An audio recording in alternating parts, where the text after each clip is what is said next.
갈라디아서를 기독교 자유의 대헌장이라고 일컬어집니다. 그리스도인의 자유에 대한 참된 본질이 구체적으로 선명하게 부각되어 있기 때문입니다. 그리스도인의 자유는 죄에 대한 방종을 의미하지 않고 해방이라는 무의미한 행위에 대한 무책임한 그런 일에 의미를 두지 않습니다. 본절 13절에서 바울은 형제들아 너희가 자유를 위하여 부르심을 입었으니 그러나 그 자유로 육체의 기회를 삼지 말고 사랑으로 서로 종노릇하라고 하였습니다.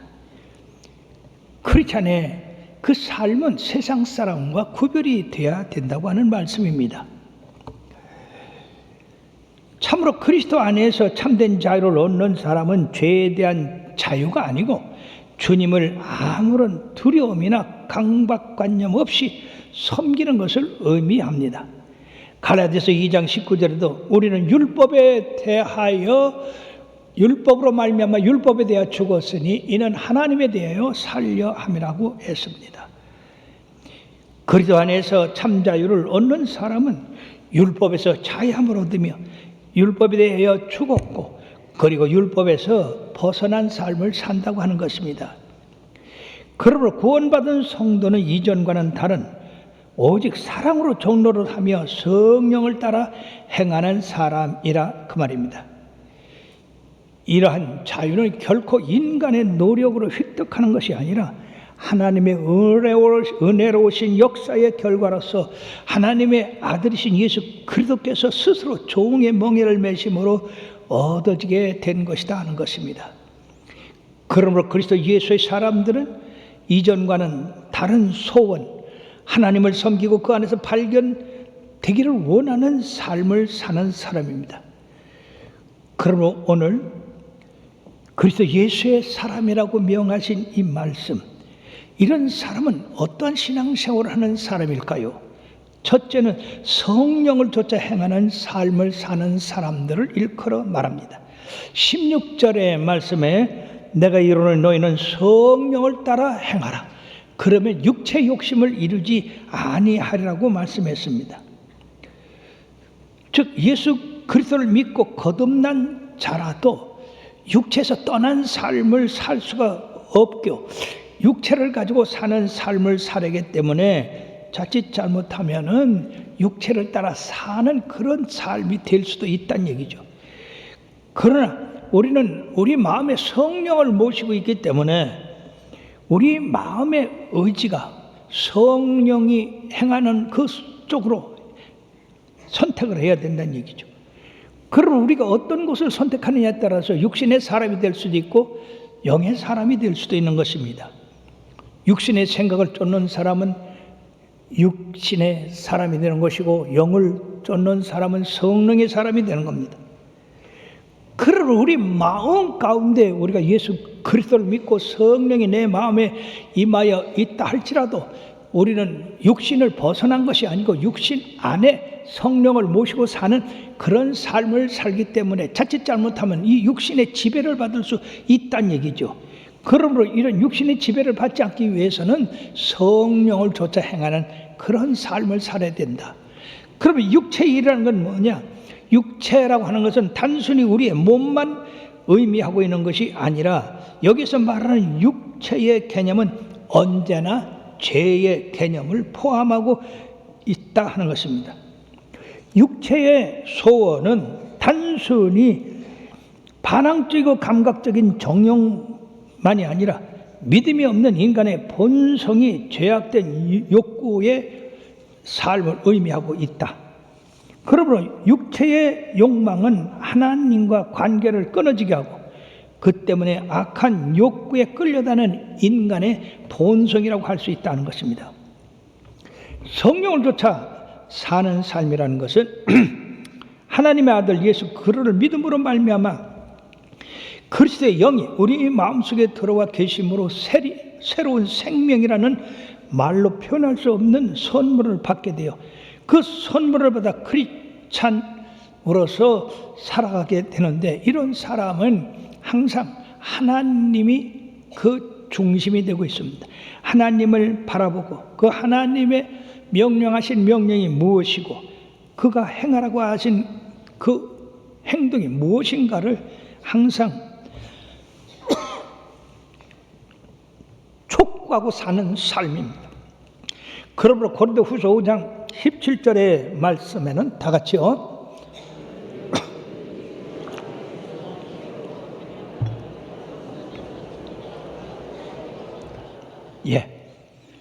우리는 본질상 진노의 자녀이고 허물로 죽은 우리들이지만은 우리를 사랑하시는 그 풍성하신 은혜로 말미암아서 우리를 구원해 주신 그 하나님, 그러면 우리는 새로운 사람이 됐다고 하는 것은 그리스도의 성령의 지배를 받는 삶이 된다는 것입니다. 그러면 그리스도의 성령의 지배를 받는 사람은 항상 관심이 주님에게 쏠려 있습니다. 그러나 육신의 사람은 항상 내 육체 생활에 쏠려 있다는 것입니다. 이런 성령의 소욕을 가진 사람은 하나님 나라를 세우고 하나님 나라를 확장하고 하나님 나라를 위해서 봉사하는 그런 삶을 살게 된다고 하는 것입니다. 오늘 17절에도 육체의 소욕은 성령을 거스리고 성령은 육체를 거스리나니 이 둘이 서로 대적하므로 너희가 원하는 것을 하지 못하게 하려 함이라고 했습니다. 우리 이 몸속에 육체가 살아있고 그 안에 성령이 있기 때문에 둘이 항상 대립을 한다는 얘기죠. 그러므로 우리가 두 번째 생각할 것은 성령의 소욕으로 육체의 소욕을 물리치는 그런 승리의 삶을 살아야 된다는 것입니다. 크리스찬의 삶은 어떻게 보면 평탄한 길을 그냥 걸어가는 삶이 아니라 앞에 있는 험한 산을 평지로 만들어서 가는 그런 삶이다. 그러므로 이런 삶을 바로 우리는 투쟁하는 삶이다. 항상 육체라고 하는 그것을 이기고 성령으로 조차 행하는 그런 삶을 살아야 되기 때문에 그런 것입니다. 그러므로 우리 마음에는 항상 육체를 따라 살 거냐 성령을 따라 살 거냐 이 싸움이 벌어지고 있어요. 오늘 18절의 말씀에 보면 너희가 만일 성령의 인도하시는 바가 되면 율법 아래 있지 아니하리라고 말씀했는데, 이 율법 아래 있지 아니하다고 하는 것은 육체의 소욕을 따르지 않는 그런 사람이 될 것이라고 하는 것입니다. 그러므로 이 말씀을 다시 풀이해서 말씀드리면 너희가 만일 성령의 인도함을 받게 되면 육체의 소욕을 이기게 된다고 하는 말씀입니다. 그러므로 크리스찬의 승리의 삶, 그것은 성령의 소욕을 따르는 삶이 되어야 된다고 하는 것입니다. 로마서 8장 5절 6절에도 육신을 따르는 자는 육신의 일을, 영을 따르는 자는 영의 일을 생각하나니 육신의 생각은 사망이요 영의 생각은 생명과 평안이라고 이렇게 말씀했습니다. 우리들이 영 속에 있는 생명과 평안을 얻는 것은 바로 육신의 일과 싸워서 이겨야 된다는 이겨야 그 결과가 바로 생명과 평안이라고 하는 것입니다. 그러므로 여러분들은 예수를 믿으면 그냥 가만히 있어도 평안이 찾아오는 게 아니라 날마다 끊임없이 우리를 공격하는 이 육신의 소욕을 성령으로 이겨야 된다고 하는 말씀과 같습니다. 육신의 생각은 바로 우리의 마음을 빼앗는다는 것과 같습니다. 우리의 마음을 빼앗아서 바로 하나님의 법에 굴복하지 못하게 하고 하나님을 기쁘시게도 못하게 하기 때문에 이것은 우리 삶에 아주 치명적인 그런 독약이 된다는 것입니다. 왜냐하면 하나님과 원수돼 가지고 이 세상에서 잘 살 사람이 있습니까? 평안을 누릴 사람이 있습니까? 없습니다. 그러므로 누구든지 그리스도 영이 없으면 그리스도의 사람이 아니라고 했습니다. 여러분들 자신을 생각해서 내 마음에 그리스도의 영이 나를 지배하고 있는지, 육신이 지배하고 있는지를 항상 살펴서 만약 육신의 생각이 스며들어오면 영의 말씀으로 내쫓아야 되는 것입니다. 육신에 있는 사람은 절대로 하나님을 기쁘시게 할 수가 없습니다. 도리어 하나님과 원수가 된다고 하는 것을 잊어서는 안 된다 하는 겁니다. 하나님과 원수되고 살 사람이 어디 있습니까? 그러니까 항상 성령으로 육신의 생각을 우리 마음에서 자리 잡지 못하도록 내쫓고 영이 항상 지배하도록 해야 됩니다. 그러므로 우리의 실제 삶에서 하나님의 영의 이끌림을 받으려면 우리 마음속에 이 하나님의 영이 들어와야 된다는 얘기죠. 우리 안에 이 성령이 거하지 아니하면 우리가 주님의 말씀을 따를 수가 없지 않습니까? 그러므로 우리의 육체가 자꾸 육체의 소욕을 따라 행하고자 하는 그것을 주님의 성령의 그 영으로서 이것을 내쫓고 영이 주는 의로움과 생명을 얻는 삶을 살아야 된다는 것입니다. 그러므로 우리 크리스찬의 삶은 항상 성령님을 환영하고 받아들이고 기뻐하고 그 안에서 그 말씀을 행함으로 말미암아 하나님의 성령으로 충만함을 받을 때 그리스도의 생명이 우리 속에 들어와서 우리를 풍성하게 하고 기쁘게 하고 즐겁게 하고 하나님과 가까이 하게 하는 역사가 일어나게 되는 겁니다.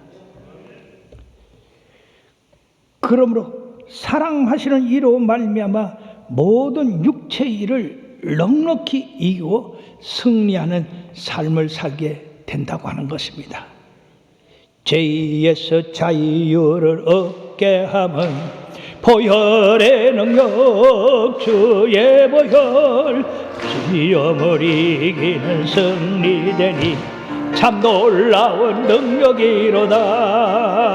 주의 보혈 능력이 또다. 주의 피 믿어 주의 보혈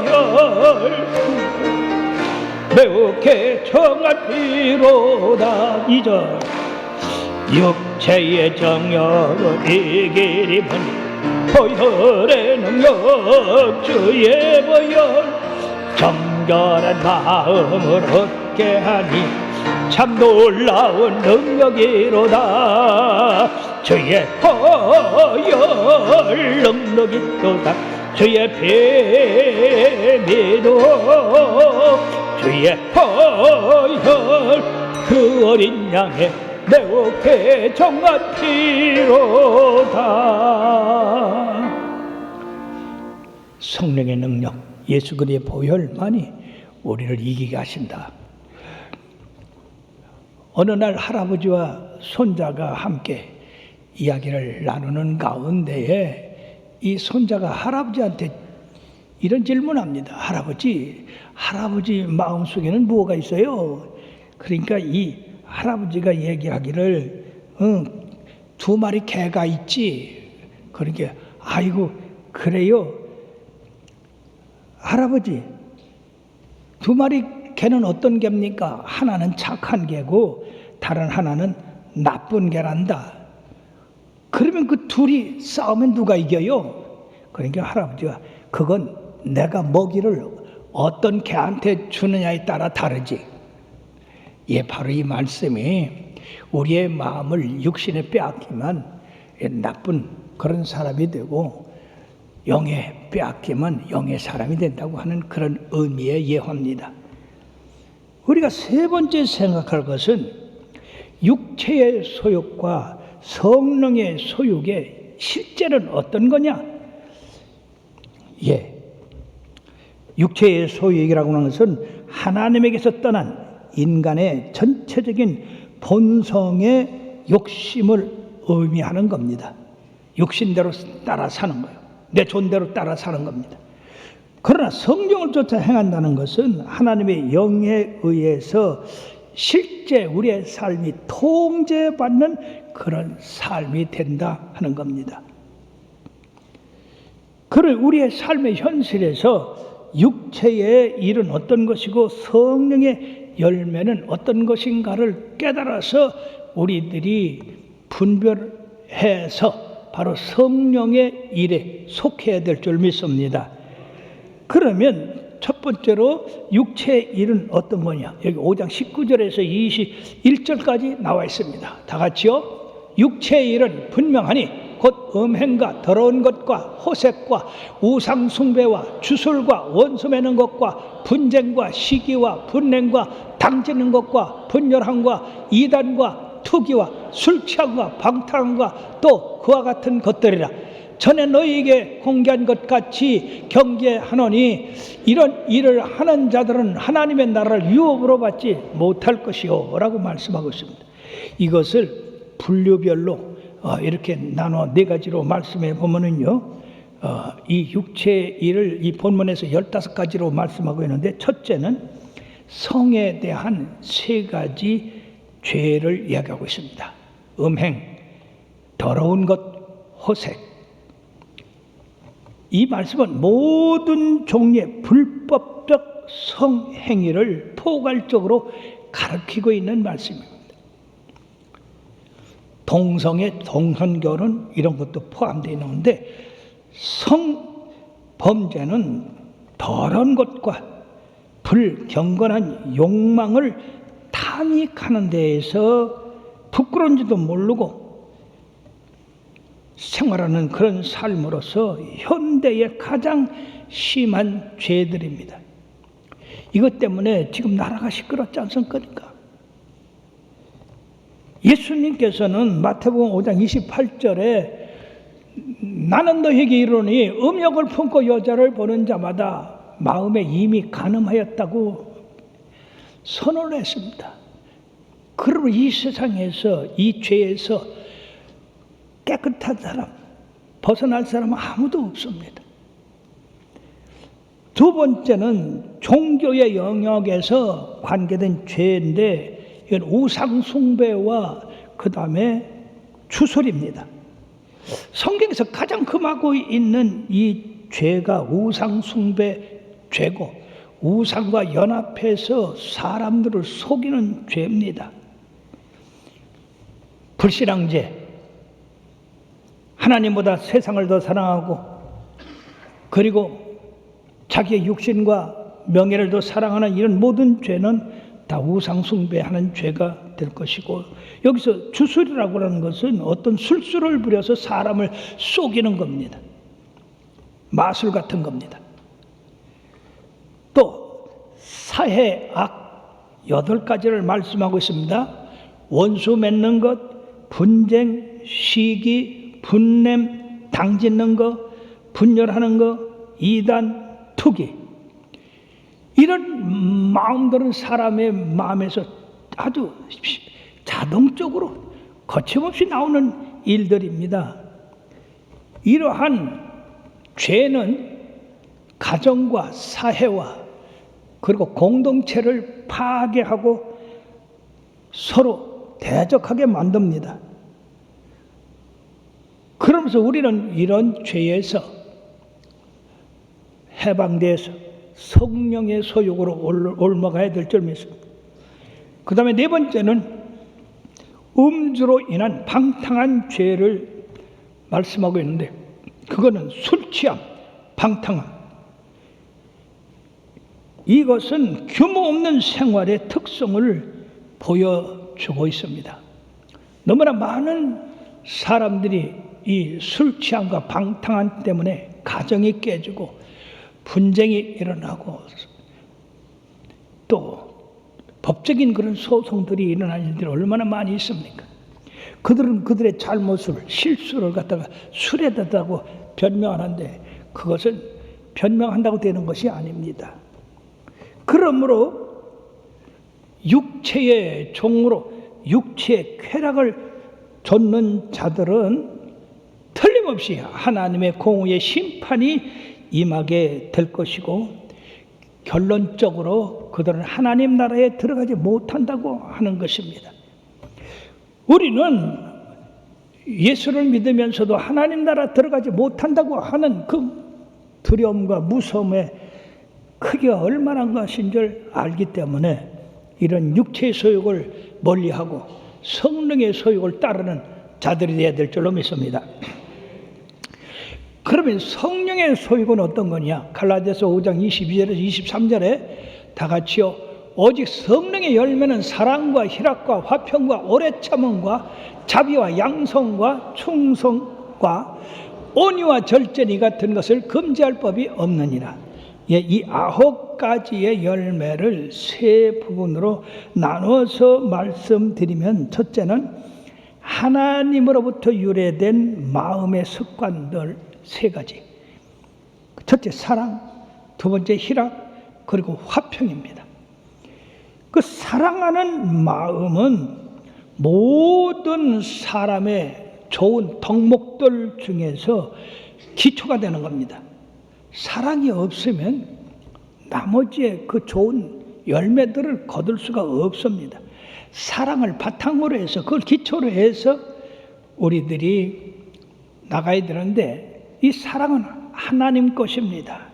하나님이 사랑이시기 때문에 성령을 받아서 행하는 사람은 하나님의 사랑이 우리 마음에 부음받아서 우리들도 이처럼 하나님 사랑하고 세상 사랑하고 주간 영혼 사랑하는 마음을 갖게 된다는 것입니다.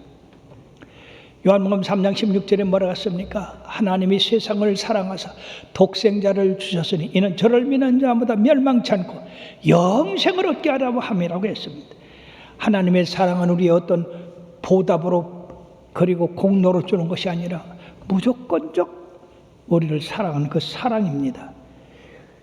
그러므로 죄인들을 구원하시기 위해서 희생하신 그 예수 그리스도의 사랑이 우리 속에 오셔서 성령으로 말미암아 열매를 맺게 된다 하는 것입니다.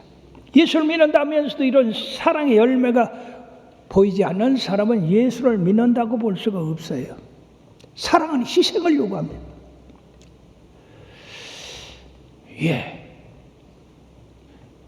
우리 교회 건축할 때도 요 코너에 조그만 땅이 있었는데 그걸 현재 시세보다 많이 주고 산다 했더니 세상에 4배, 5배를 달려.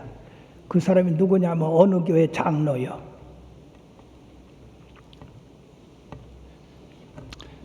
아무 소용도 없어요.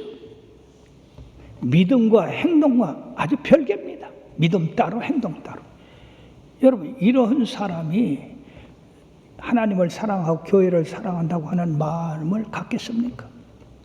자, 어느 교회 앞에도 뭐 음식점이 하나 있는데 그걸 사야 되는데 안 판대요. 그 사람도 어느 교회 건설이야. 자, 우리들은 말이에요. 하나님을 사랑하는 사랑을 나타내야 됩니다. 희락, 구원받은 자의 거룩한 기쁨. 상황에 따라서 기쁘기도 하고 슬프기도 하고 그런 게 아니라 항상 기쁜 거예요. 항상 기뻐하라. 쉬지 말고 기도하라. 범사에 감사하라. 이는 그래서 예수 안에서 너희를 향하신 하나님의 뜻이라고 말씀하고 있지 않습니까?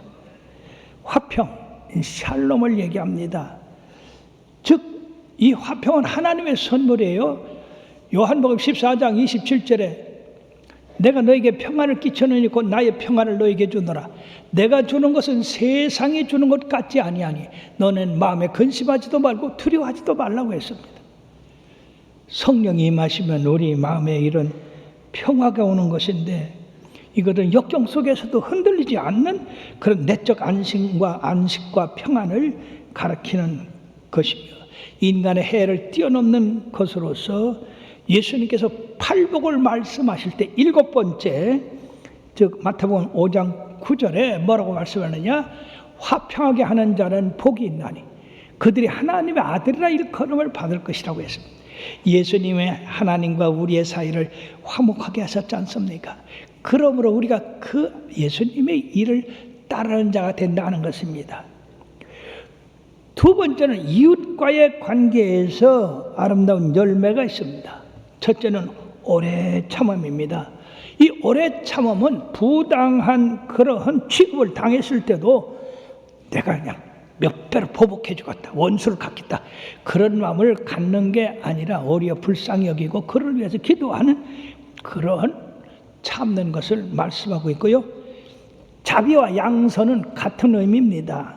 즉 모든 이웃에게 선을 행하고 관용을 베푸는 그것이 바로 자비, 양선이 되겠습니다.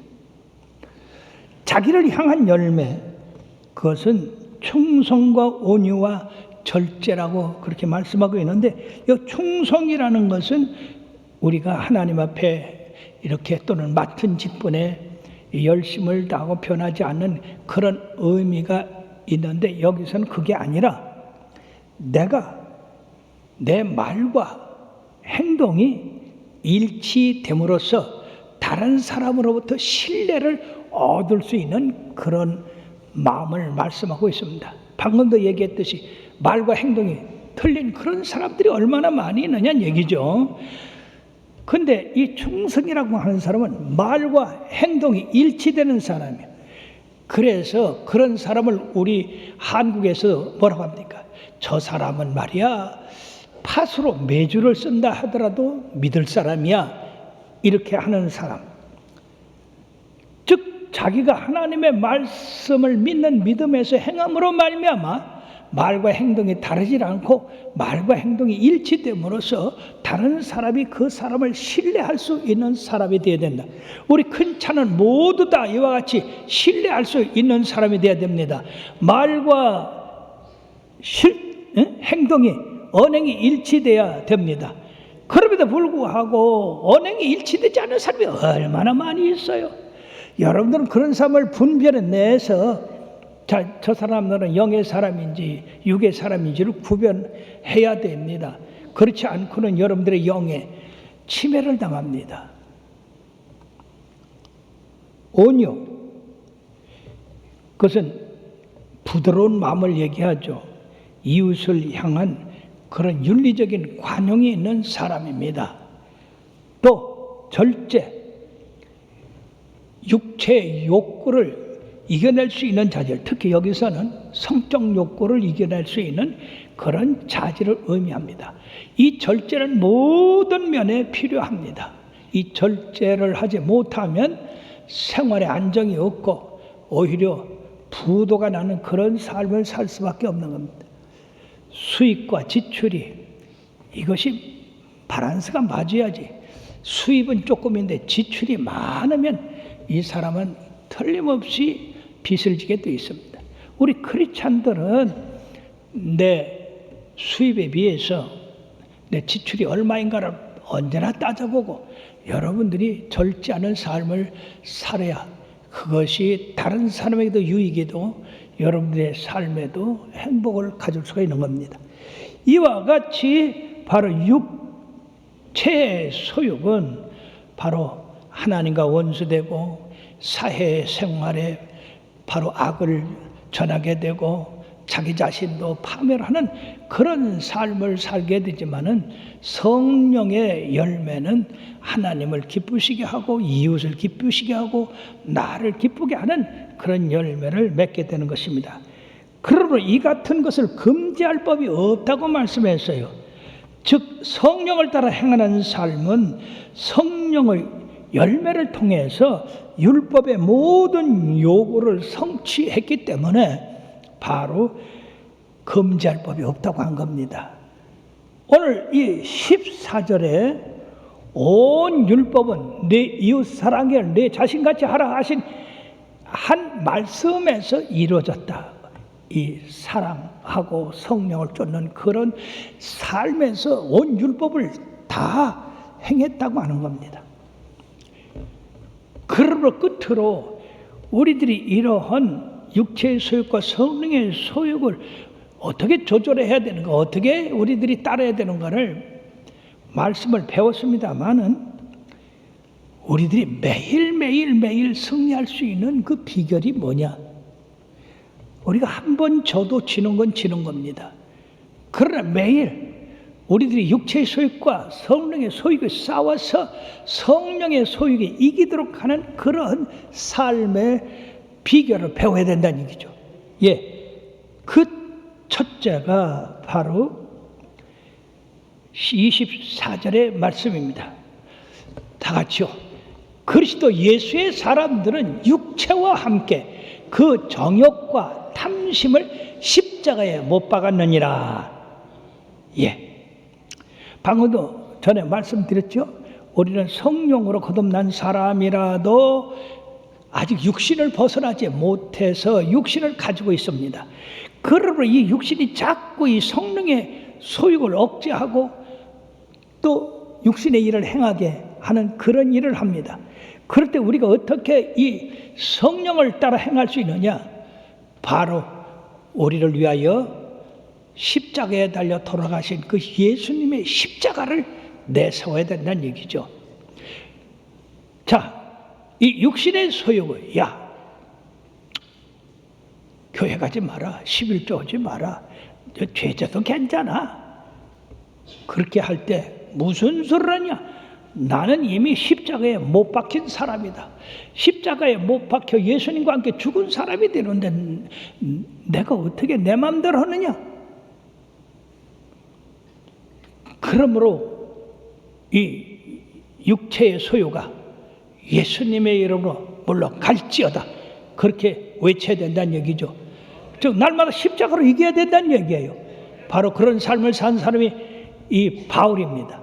갈라디아서 2장 20절의 말씀에 보면은요, 거기 이렇게 말씀하고 있습니다. 다 같이요. 내가 그리스도와 함께 십자가에 못 박혔나니 그런즉 이제는 내가 사는 것이 아니요 오직 내 안에 그리스도께서 사시는 것이라. 이제 내가 육체 가운데 사는 것은 나를 사랑하사 나를 위하여 자기 자신을 버리신 하나님의 아들을 믿는 믿음 안에서 사는 것이라. 예, 내가 십자가에 주님과 함께 죽었는데 어떻게 내가 지금 살아서 역사하느냐? 그건 나는 이미 사형 선고 받아서 십자가에 못 박힌 사람이고, 내가 지금 사는 것은 내 속에 내가 사는 게 아니라 그리스도가 사는 것이다.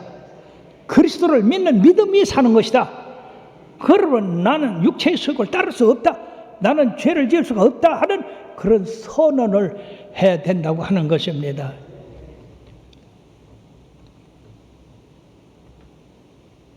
십자가를 생각하지 않고는 우리가 승리할 수가 없습니다. 그러므로 우리 속에 역사하는 이 육체의 소욕을 단호히 거절하고 물리쳐야 된다는 얘기죠. 마태복음 16장 24절에 뭐라고 말씀하고 있습니까? 이에 예수께서 제자들에게 이르시되 누구든지 나를 따라오려거든 자기를 부인하고 자기 십자가를 지고 나를 따를 것이니라. 예, 내 십자가를 지지 않는 사람은 결코 주님을 따를 수가 없습니다. 항상 내 자신을 부인해야 됩니다. 나의 본성은 죄와 가깝다. 그러나 내 본성을 이기고 성령으로 나를 이기고 살아야 된다. 십자가로 이겨야 된다. 내 속에서 육체의 소욕을 끌어올리면, 야, 나는 십자가에서 죽은 사람이야. 근데 왜 죽은 사람한테 대들어? 물러가. 할렐루야. 어려워요, 쉬워요? 대답 못하지. 십자가를 생각하면 쉬운 거야. 근데 육신의 욕심을 생각하면 어려운 거고. 그러므로서 여러분들이 찬송가 439장 한번 부르시겠습니다.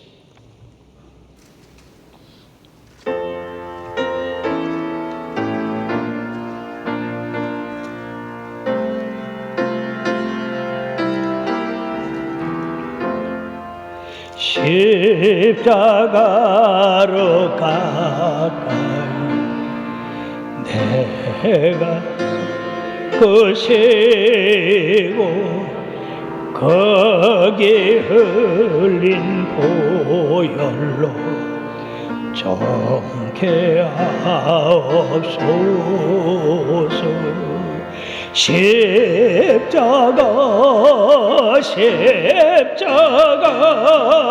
무한 영광일세. 요단강을 건넌 후 영원한 시건네 십자가에 가 내가 떨고섰네 거기에 있는 새벽별 내게 비추시네 십자가 무한 영광일세 요단강을 건너는 영원한 시기네 십자가에 가까이 의지하고소서 천국 이룰 때까지 항상 몸을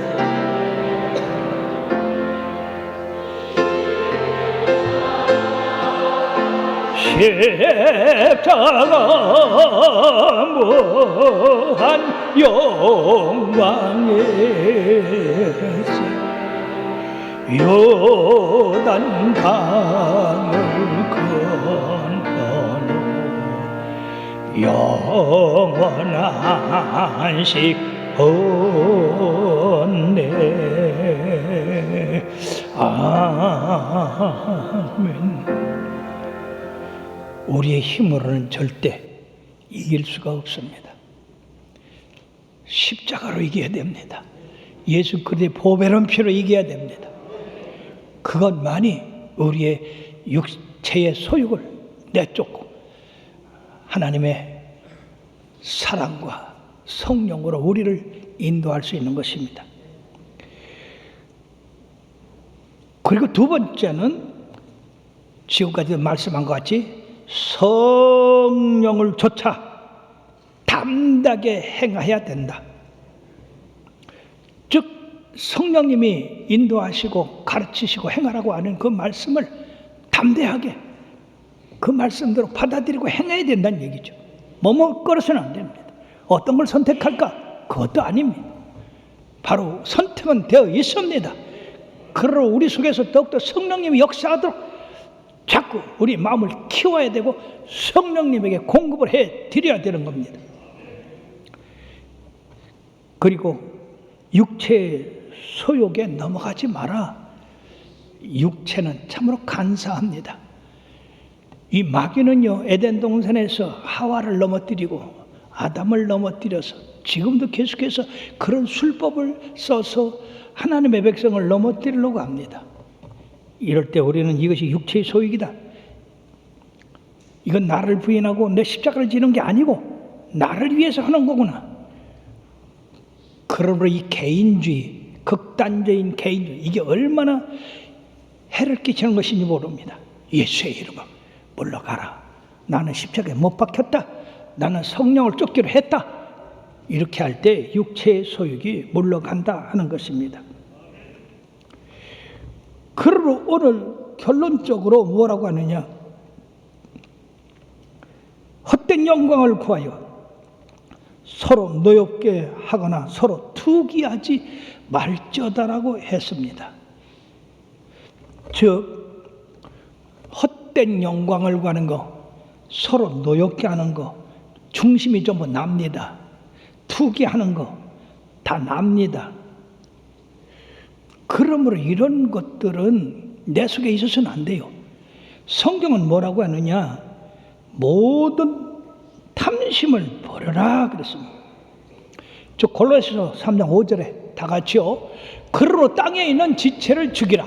곧 음란과 부정과 사욕과 악한 정욕과 탐심이니 탐심은 우상 숭배니라. 우리들이 속에서 이거 꼭 해야 되는데 하고 이렇게 원하는 그런 것들은 탐심이 되고 우상 숭배가 돼서 하나님의 진노를 받게 되는 것이기 때문에 탐심을 버려야 된다는 겁니다. 사랑하는 여러분, 그러므로 우리는 날마다 나 자신을 살펴서 내가 혹이 내 속에서 육체의 소욕이 활동하는가, 성령의 소욕이 활동하는가를 점검해보고 육체의 소욕이 활동하면 즉시 성령으로 그것을 우리 마음에서 내쫓아야 될 줄 믿습니다. 그러므로 계시록 22장 14절에 뭐라고 그러냐? 자기의 두루마기를 빠는 자는 복이 있다고 했습니다. 이게 무슨 말씀입니까? 날마다 예수 그리스도의 보배로운 피로 죄사함을 받는 삶을 사는 사람은 결과적으로 성령의 인도를 받는 사람이 되고, 그리고 바로 하나님을 기쁘시게 하는 삶이 되고, 바로 사랑의 아름다운 9가지 열매를 맺는 삶이 되기 때문에 이 사람은 복이 있다고 하는 겁니다. 사랑하는 여러분, 결론을 맺겠습니다.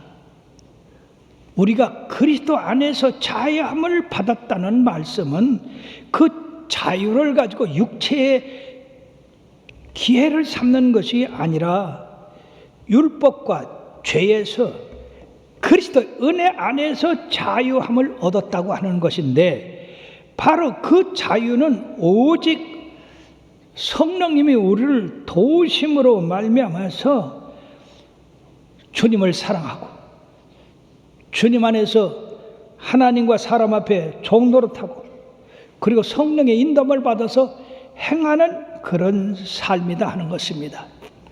크리스찬의 삶은 가만히 그냥 주님만 받아들이고 사는 삶이 아니라 주님을 받아들이고 다른 것이 들어오지 않도록 내쫓는 이런 투쟁의 삶입니다. 오늘날 이런 투쟁의 삶이 크리스찬의 삶이라고 하는 걸 모르므로 말미암아 그냥 마귀한테 그냥 막 놀아나는 사람이 있어요. 따라합시다. 크리스찬의 참된 삶은, 크리스찬의 참된 삶은 투쟁하는 삶이다. 마귀와 투쟁하고 세상과 투쟁하고 육신과 투쟁해서 하나님의 뜻을 이루는 것이다. 주님 안에 사는 것이다. 주님 안에서 열매 맺는 것이다. 잊지 마시기를 바랍니다.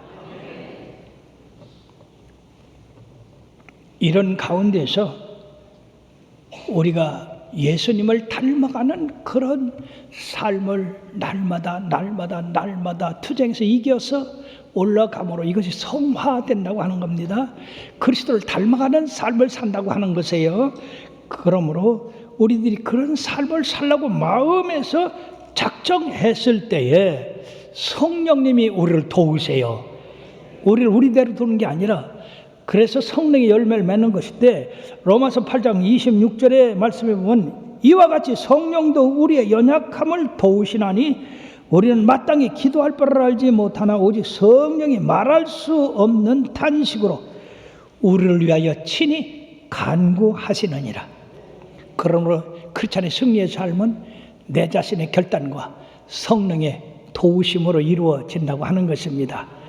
사랑하는 성도 여러분이요, 세상이 점점 악해지고 있습니다. 의와 불법의 구분을 없게 합니다. 선과 악의 구분을 없게 합니다. 이게 마귀의 계계입니다. 우리 크리스찬은 분명히 죄와 의를 구분할 줄 알고 선과 악을 구별할 줄 알고 그것에 대한 심판의 결과도 구별할 줄 알아서 항상 의와 선함을 행하고 아름다운 열매를 거두는 여러분을 되시기를 주의 이름으로 축원합니다. 기도하시겠습니다.